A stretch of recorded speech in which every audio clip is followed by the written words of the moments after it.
हर हर गंगे हर हर महादेव। आप सभी पर महादेव की कृपा सदा बनी रहे। प्रिय श्रोताओं, आज शनि प्रदोष व्रत है। इस शुभ अवसर पर आप सभी अब सुनिए शनि प्रदोष व्रत की कथा। प्रदोष व्रत भगवान शिव को समर्पित होता है।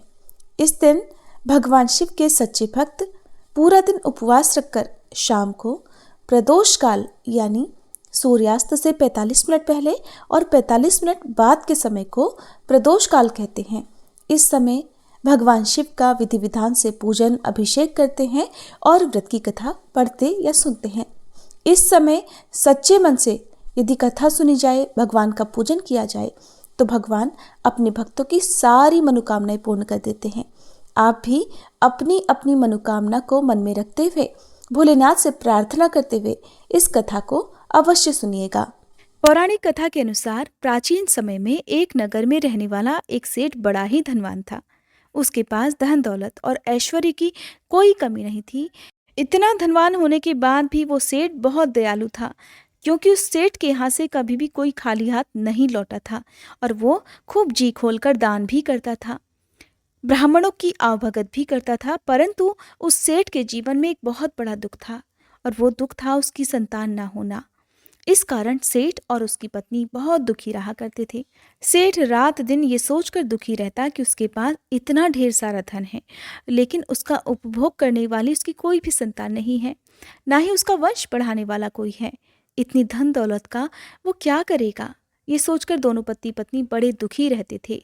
एक बार जब दोनों पति पत्नी बहुत दुखी हो गए तो उन्होंने तीर्थ यात्रा पर जाने का निश्चय किया। इस प्रकार वे दोनों पति पत्नी अपना सारा कामकाज और अपना सारा धन अपने सेवकों को सौंपकर तीर्थ यात्रा के लिए निकल पड़े।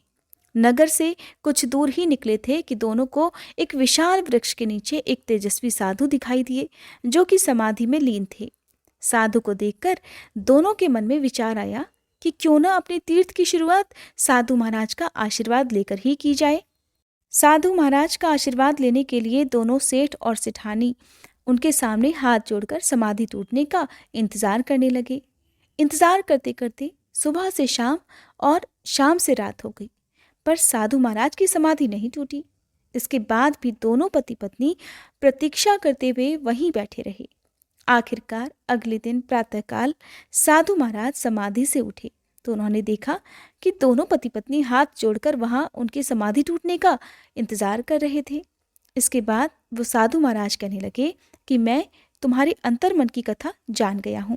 हे वत्स, मैं तुम्हारे धैर्य और भक्तिभाव से अत्यंत प्रसन्न हूँ। इसके बाद साधु ने उन्हें संतान प्राप्ति के लिए शनि प्रदोष व्रत के बारे में बताया और पूजा विधि भी बताई।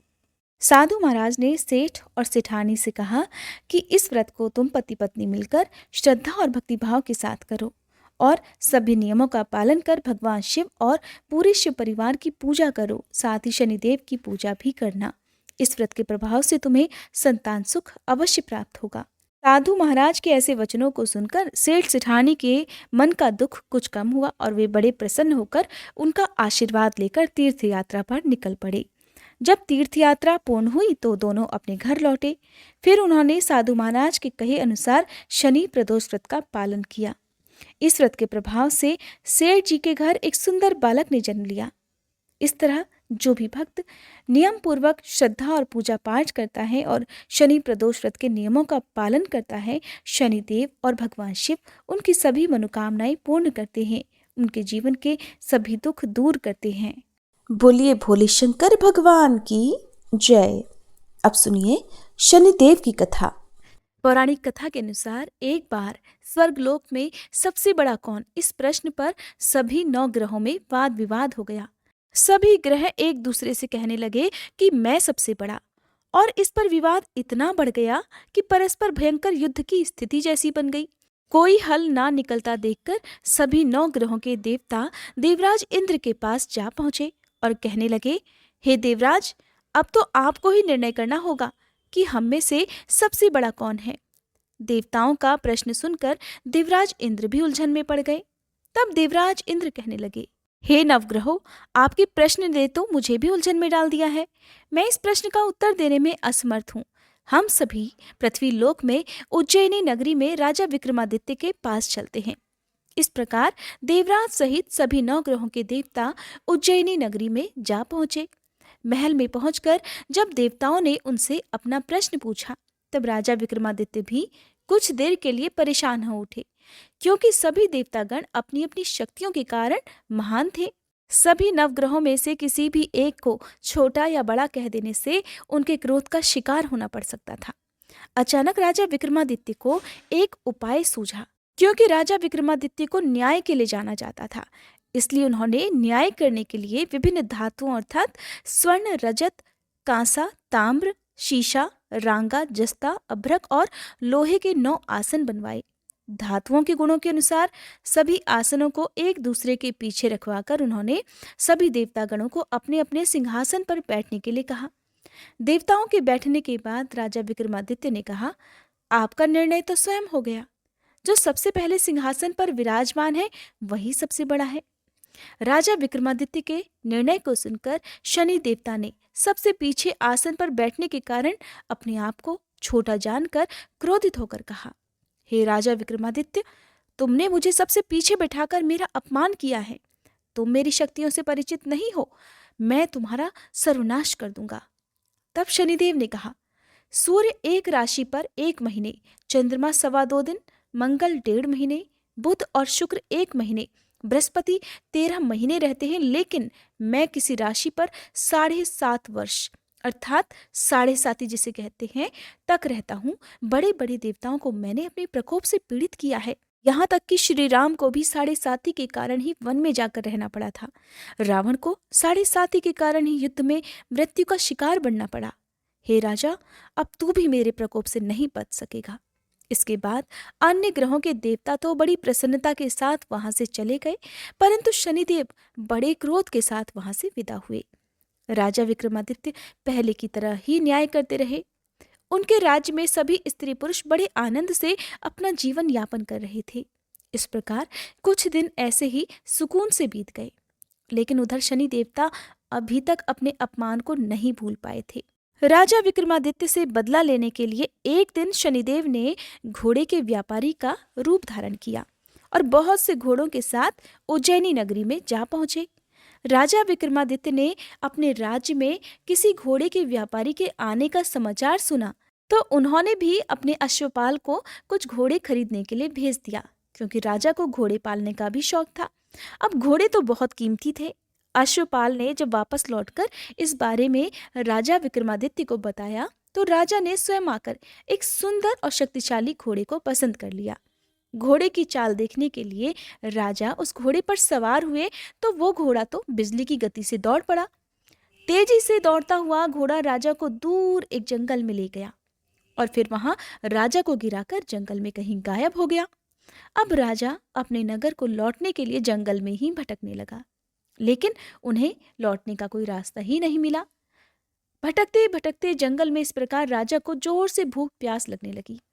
काफी दूर तक भटकने के बाद आखिरकार राजा को एक चरवाहा मिला। राजा ने उससे पानी मांगा। पानी पीकर राजा ने उस चरवाहे को अपनी अंगूठी दे दी।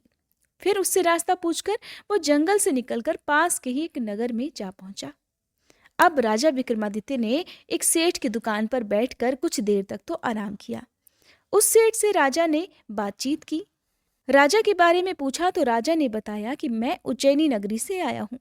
राजा की कुछ देर दुकान पर बैठने से अब सेठ जी को बहुत बिक्री हुई। सेठ जी ने राजा को बड़ा भाग्यवान समझा कि इन्हीं के कारण आज मेरी दुकान में सबसे ज्यादा बिक्री हुई है, तो उन्होंने खुश होकर राजा को अपने घर पर भोजन के लिए आमंत्रित कर दिया और उन्हें अपने घर ले गए। सेठ के घर में सोने का एक हार खूंटी पर लटका हुआ था। राजा को उस कमरे में छोड़कर सेठ कुछ देर के लिए बाहर चला गया। तभी एक आश्चर्यजनक घटना घटी। राजा विक्रमादित्य के देखते ही देखते सोने के उस हार को खूंटी ने निगल लिया। वापस लौटकर सेठ ने देखा कि हार तो वहां पर था नहीं। हार को गायब देखा तो चोरी का संदेह राजा पर ही किया, क्योंकि उस कमरे में केवल राजा ही अकेला बैठा था। तब सेठ ने अपने नौकरों से कहा कि इस परदेसी को रस्सियों से बांधकर नगर के राजा के पास ले चलो। इस तरह से राजा को रस्सियों से बांधकर नगर के राजा के पास ले जाया गया। राजा ने जब राजा विक्रमादित्य से हार के बारे में पूछा तो उन्होंने बताया कि उनके देखते ही देखते खूंटी ने तो हार को निगल लिया था। इस पर राजा ने क्रोधित होकर चोरी करने के अपराध में राजा विक्रमादित्य के हाथ पांव काटने का आदेश दे डाला। किसी ने भी राजा की बात का विश्वास नहीं किया। इस तरह से राजा विक्रमादित्य के हाथ पांव काटकर उन्हें नगर की सड़क पर छोड़ दिया गया। कुछ दिनों के बाद एक तेली उन्हें उठाकर अपने घर ले गया और उन्हें अपने कोलू पर बैठा दिया। अब राजा आवाज देकर बैलों को हाँकता रहता और इस तरह तेली का बैल चलता रहा। अब राजा को भोजन भी मिलता रहा।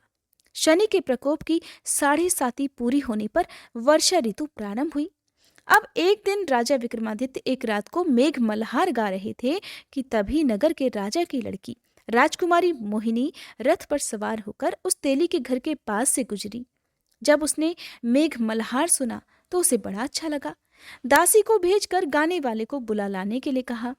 अब दासी ने लौटकर राजकुमारी को अपंग राजा के बारे में सब कुछ बता दिया। राजकुमारी उसके मेघ मल्हार से बहुत मोहित हुई, अतः उसने सब कुछ जानकर भी अपंग राजा से विवाह करने का निश्चय कर लिया। राजकुमारी ने अपने माता पिता से जब यह बात कही कि वो एक अपंग से विवाह करना चाहती है तो वे हैरान रह गए। रानी ने मोहिनी को समझाया, बेटी तेरे भाग्य में तो किसी राजा की रानी होना लिखा है, फिर तो उस अपंग से विवाह करके अपने पांव पर कुल्हाड़ी क्यों मार रही है। लेकिन राजकुमारी ने अपनी जिद नहीं छोड़ी। अपनी जिद पूरी कराने के लिए उसने भोजन करना छोड़ दिया और अपने प्राण त्याग देने का निश्चय कर लिया। आखिरकार राजा और रानी को विवश होकर अपंग विक्रमादित्य से अपनी राजकुमारी का विवाह करना ही पड़ा। विवाह के बाद राजा विक्रमादित्य और राजकुमारी उसी तेली के घर में रहने लगे। उसी रात स्वप्न में शनिदेव ने राजा से कहा, हे राजा, तुमने मेरा प्रकोप देख लिया, मैंने तुम्हें अपने अपमान का दंड दिया है। इस प्रकार राजा ने शनिदेव से क्षमा करने को कहा और प्रार्थना करते हुए कहने लगे, हे शनिदेव, आपने जितना दुख मुझे दिया है किसी और को कभी मत देना। तब शनिदेव ने कुछ सोचकर कहा, हे राजा, मैं तुम्हारी प्रार्थना स्वीकार करता हूँ। जो कोई स्त्री पुरुष मेरी पूजा करेगा, शनिवार को व्रत करके मेरी व्रत कथा सुनेगा, उस पर मेरा आशीर्वाद सदा बना रहेगा। इस प्रकार प्रातःकाल जब राजा विक्रमादित्य की नींद खुली तो उसने अपने हाथ पांव सही सलामत देखे। ये देखकर राजा को बड़ी खुशी हुई। उसने मन ही मन शनिदेव को प्रणाम किया। राजकुमारी भी राजा के हाथ पांव सही सलामत देखकर आश्चर्य में डूब गई। तब राजा विक्रमादित्य ने अपना असली परिचय देते हुए शनिदेव के प्रकोप की सारी कहानी रानी को कह सुनाई। सेठ को जब इस बात का पता चला तो वो दौड़ा दौड़ा तेली के घर पहुंच गया। राजा के चरणों में गिरकर क्षमा मांगने लगा। राजा ने उसे क्षमा कर दिया क्योंकि ये सब तो शनिदेव के प्रकोप के कारण हुआ था। सेठ राजा को अपने घर ले गया और उन्हें भोजन कराया। भोजन कराते समय वहां एक आश्चर्यजनक घटना घटी। सबके देखते देखते उस खूंटी ने हार उगल दिया। ये देखकर सेठ बड़ा प्रसन्न हुआ और सेठ ने अपनी बेटी का विवाह भी राजा के साथ कर दिया। बहुत सारे स्वर्ण आभूषण और धन आदि देकर राजा को अपनी बेटी के साथ विदा कर दिया। अब राजा विक्रमादित्य राजकुमारी मोहिनी और सेठ की बेटी के साथ उज्जैनी नगरी में पहुंचे तो नगर वासियों ने बड़ी खुशी से उनका स्वागत किया। अगले दिन राजा विक्रमादित्य ने पूरे राज्य में घोषणा करा दी कि शनिदेव सभी देवों में सर्वश्रेष्ठ हैं, इसलिए हर स्त्री और पुरुष शनिवार को उनका व्रत करें और व्रत कथा अवश्य सुने। राजा विक्रमादित्य की घोषणा से शनिदेव बड़े प्रसन्न हुए। शनिवार का व्रत करने और व्रत कथा सुनने के कारण सभी लोगों की मनोकामनाएं शनिदेव की कृपा से पूरी होने लगी। जिस पर शनिदेव का हाथ हो, जिस पर शनिदेव की कृपा हो, उस भक्त को फिर जीवन में कभी किसी बात का अभाव नहीं रहता। प्रेम से बोलिए शनिदेव महाराज की जय। कथा को अंत तक सुनने के लिए आप सभी का बहुत बहुत आभार। अगर ये कथाएं आपको अच्छी लगी हो तो वीडियो को लाइक और कमेंट बॉक्स में आप जरूर बताइएगा कि ये कहानी आपको कैसी लगी।